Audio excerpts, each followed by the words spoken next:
Good morning guys, welcome back sa ating vlog. Guys, kumusta na kayo? At ito ngayon guys, andito tayo ngayon guys dito sa daan. Siya pala, shout out sa lahat ng minamahal kong mga viewers, sa mga support sa akin. Shout out sa inyo lahat. Welcome back sa ating vlog. Guys, hali kayo inyo ako samahan dito sa aking road adventure. Unang biyahe natin dito sa CPP finished product.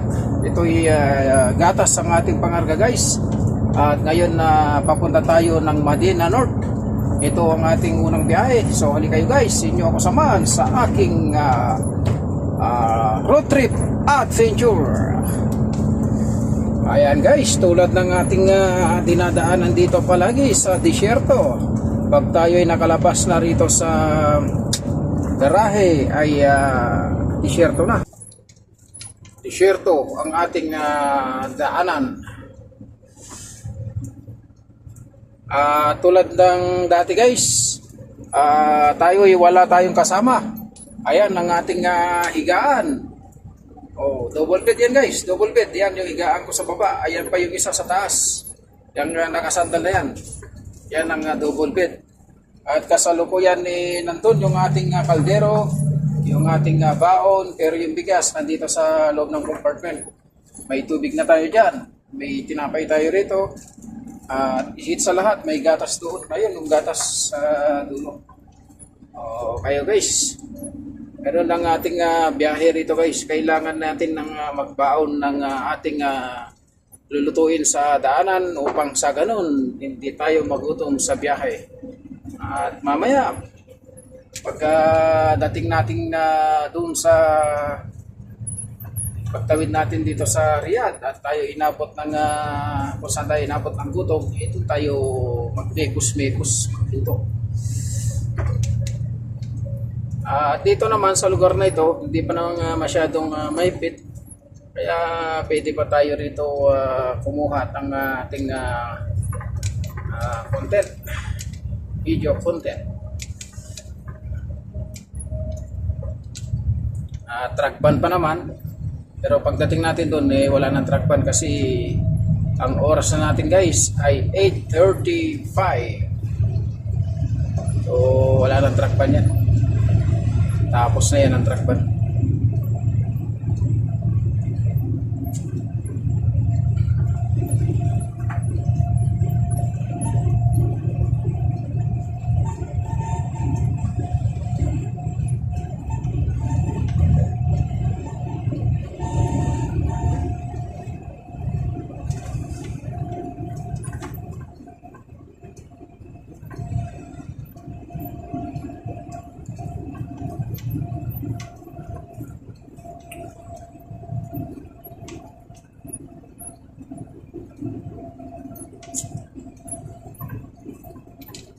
Dito na naman tayo nila guys inassign dito sa CPP. Pagbakan nito guys, pagbakan ng puyat, pagbakan ng biyahe, pagbakan ng tulog sa gilid sa tabi. Kaya ito guys, sa biyahe na ito na finished product na gatas, kapag nakaramdam ka ng antok, tabi mo, tulog ka. Ganun lang yung simple. Huwag mo pilitin kapag hindi kaya kasi pag hindi kaya kailangan itabi mo na lang para ipahinga mo kahit mga 30 minutes o isang oras na tulog, para parang cellphone lang din yan, kailangan mo mag-charge. Kaya gano'n lang ang kasimple ang biyahe rito. Kasi pag pilitin mo, ikaw din ang kawawa.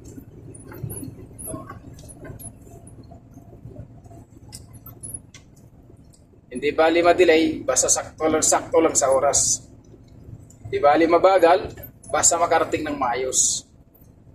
Ganun lang yun, na walang aberya. Ingiyata mo rito kung hindi ka magka-aberya sa daan. Kahit mabagal ang takbo, okay lang, basta makarating ng maayos. Disyerto yan guys, disyerto ang aking dinadaanan. Disyerto. Yan ang bundok na walang gubat. Yan.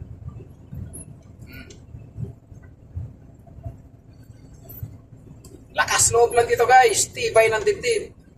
Ganun lang yun.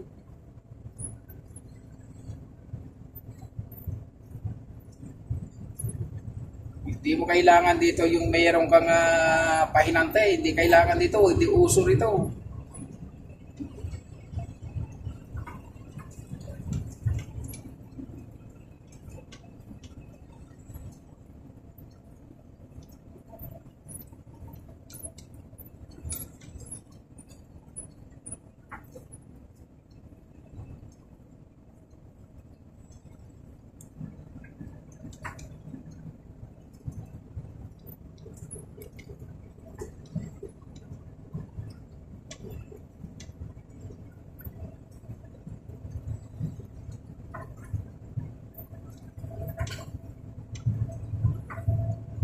Ang minimum speed lang ng takbo nito guys, 90. Itong ating truck, 90 lang yan ang minimum speed na takbo.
Yung pasalubong natin yan sa kabila na yan, papunta yan ng Riyadh Industrial.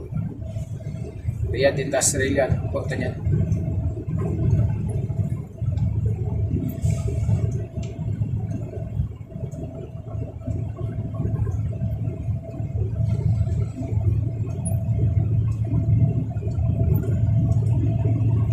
At tayo naman, nandito tayo sa Western Bakery. Labas natin dito doon sa Ginadria.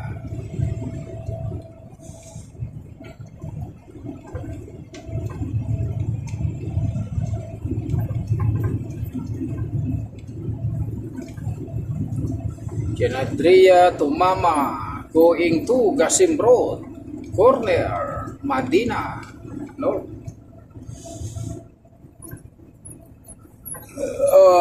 Ang running time natin guys, arrival natin doon sa Madina, loloobin ng Diyos, bukas ng umaga ng alas 8:30 ng umaga, 7:30 ng umaga.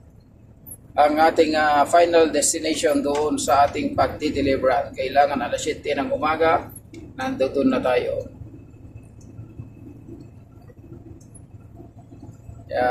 Ito, kailangan ito, hapitin muna natin bago tayo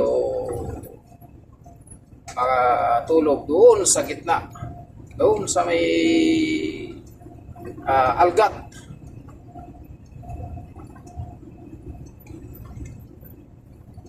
Di na tayo papasok ng Madina City kasi sa labas lang itong pag-deliver natin, yung Madina North.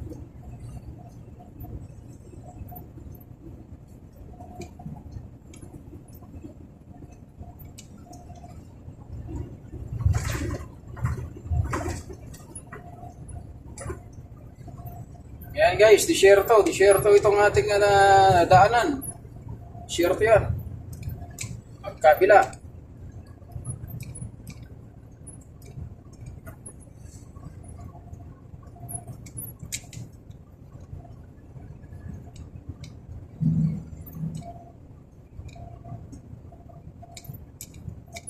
Yung mga nasa lubong natin na yan, galing Damam yan. Galing Damam City. Papunta ng Riyadh Industrial ang mga yan. Ganito kalakas ang mga transport dito sa loob ng Kingdom of Saudi Arabia. Guys.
Mainit ngayon dito guys, napakainit ngayon.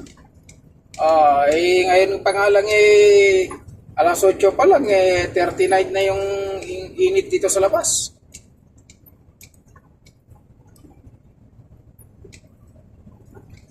(39°C).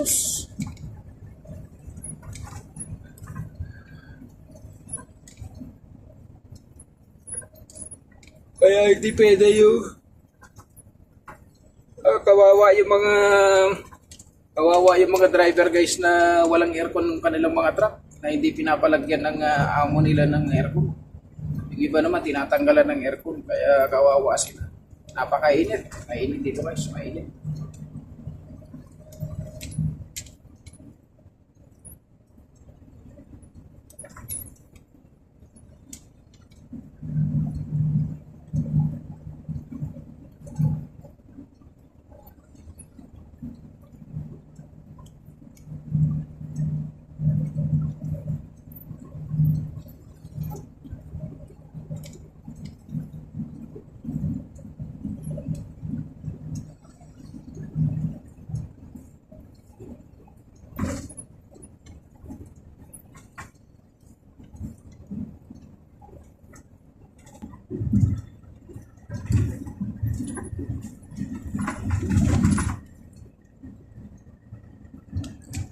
Ay gulay ako dyan na binili pa nung isang araw, yung mustasa saka alukbati.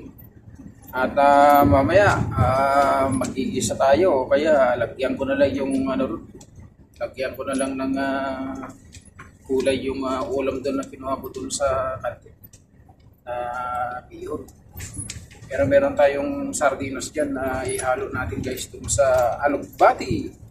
Masarap ang alukbati sa sardinas. Ay, gulay-gulay lang tayo guys. Huwag tayo muna mag-ano ng kasi magluto ka ng manok. Pag uuwi mo ng kantin, may manok, may baka. Kaya ang niluluto natin ngayon guys sa biyahe, isda sa gulay.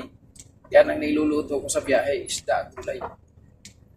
Dahil pag gusto mo naman ng karne saka manok, doon sa kakantin. Yun lagi ang recipe doon. Kaya pag nasa biyahe tayo, gulay. Sarap kasi gulay. Sarap ako. Lalo na sa puyat. Maganda pang laban sa puyat ang gulay.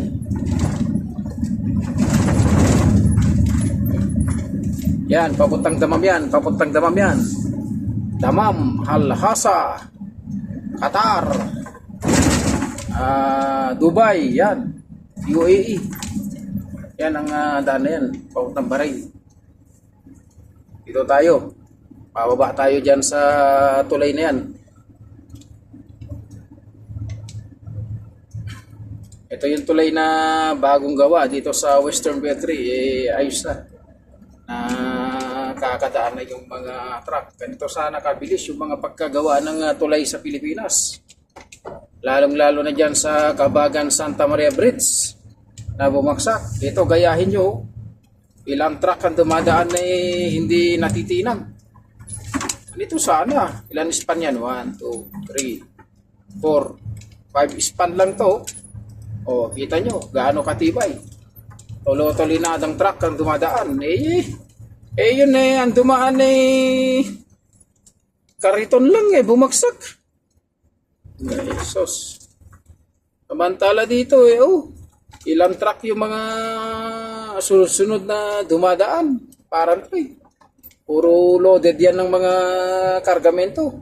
Karga pa lang yan, 30 tons. Ilang truck na ito? 4 kayo magkakasunod na to.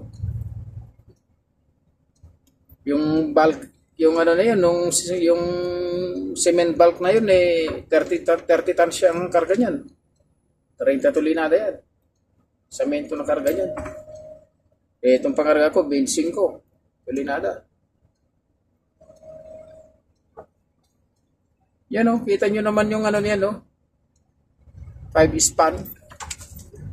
Kita nyo naman, ganyan sana yung tulay. Ang ilagay na beam palapad na makapal na semento.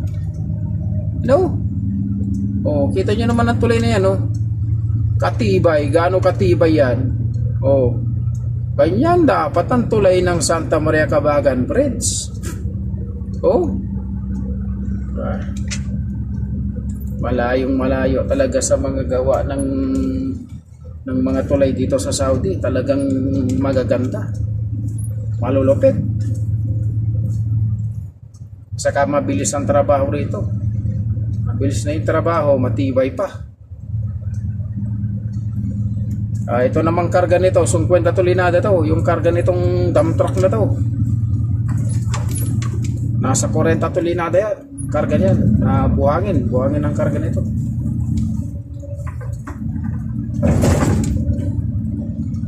Buhangin yung karga, gumagapak.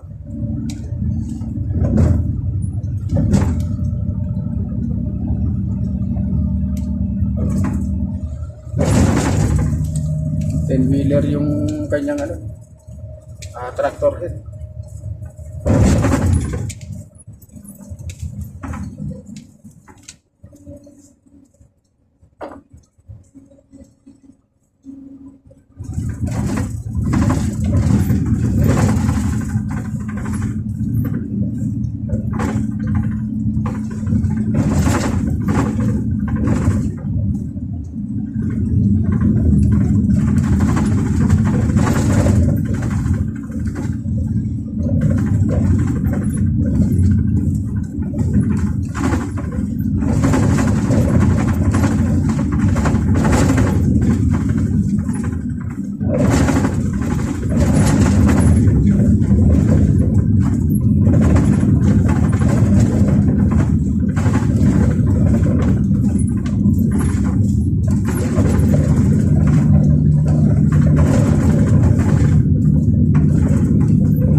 Ganito lang ang biyahe natin dito guys. Sunod-sunod lang tayo dito sa ating sinusundan. At mahirap na, baka matsambahan tayo ng police patrol dito sa kuhandaan na to at masalubong natin. 1,000 real lang multa dito guys. 1,000 real. Wag mong subukan. Masisira ang araw mo. Dito muna tayo, tingin-tingin lang muna tayo guys. Kailangan matalas ang mata sa harap at likod.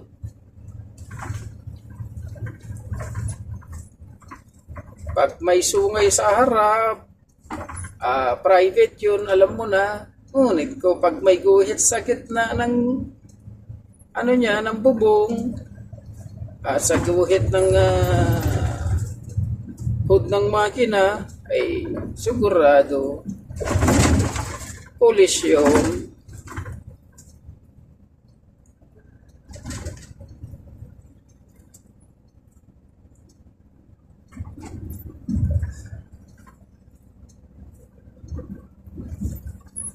Wala pa namang patawad dito. Ang may patawad yung mga humihingi ng aginaldo. Yun ang may patawad. At sabihin nila, patawad. Pero dito, habang nakikiusap ka sa pulis, talaga may violation ka pa rin. Ganun sila rito.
Ito, ganito, 40 tulinada karga dyan. Laki ng tampak siya eh. Puno ng buhangin.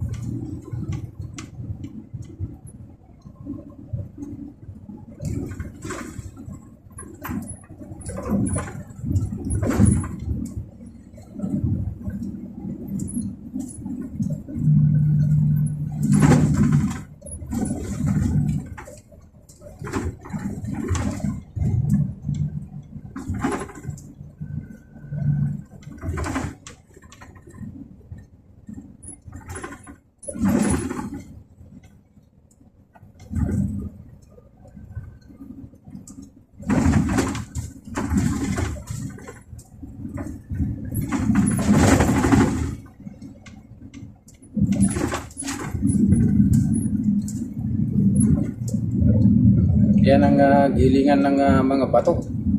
Yung nasa malayo na yun. Gilingan ng mga bato yan. Crusher, tawagin.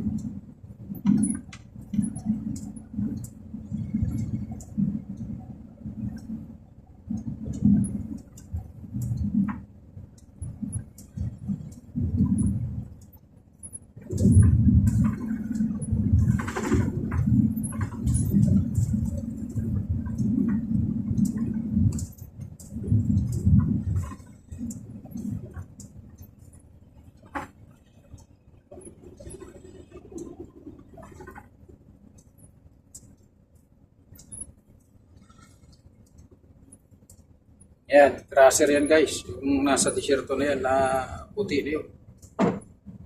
Yun ang gumigiling ng mga bato. Mga ginagamit sa sa bahay, sa building, construction.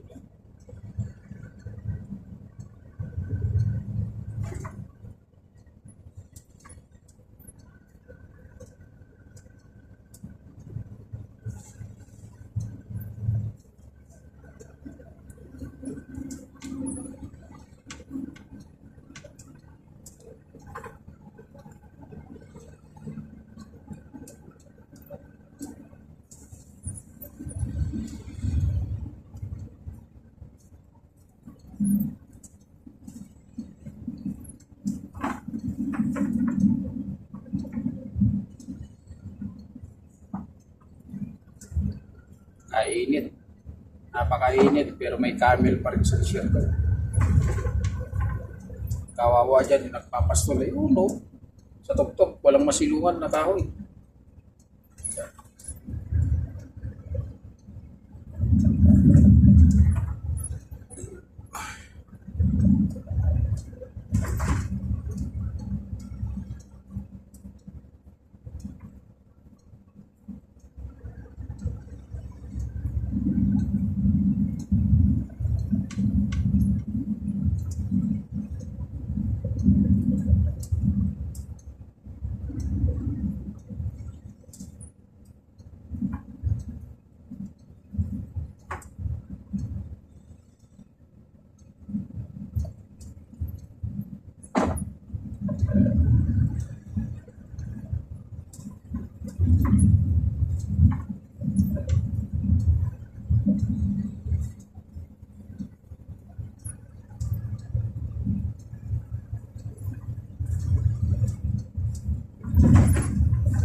So guys, maraming salamat sa inyong panonood sa aking upload na video. Maraming salamat guys. God bless you all.